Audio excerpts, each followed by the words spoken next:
another president comes into office. We would require 2 weeks. We'd give you a decision on the 21st of May.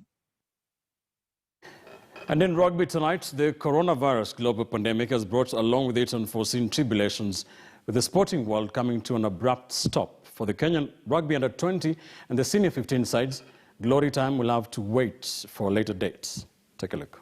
Just as many sporting sides in the country, the Kenya Under-20 rugby team Chipu and the National 15s rugby team Simbas are feeling the pinch of the coronavirus pandemic.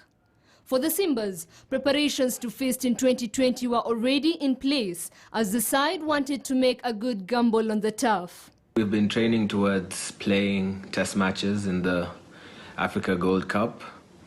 This was going to be a good way of gauging ourselves. I was looking forward to starting off my career in a new country, in a new team, and that was really going to be the highlights of the year, along with playing internationals. We had just heard that the Gold Cup was back this year, so everyone was really excited to come back and be really competitive in Kenya and hopefully win the Gold Cup. This is going to be the second consecutive year that the Simbas are not going to participate in the Africa Cup. So it puts in a lot of pressure for the Simbas in our preparations for the World Cup qualifiers in 2022. After a maiden entry that saw them stomp the yard last year with a win against Namibia in the final, Chipu, the Under-20 rugby side, looked forward to receiving even more glory in the Bathurst Cup that was to be held from 19th to 26th April.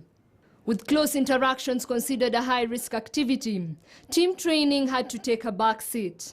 No one can travel into Nairobi to take part in any sort of training. So yeah, that's a pretty big thing that we're missing out on throughout this period and pretty crucial to development as a rugby team.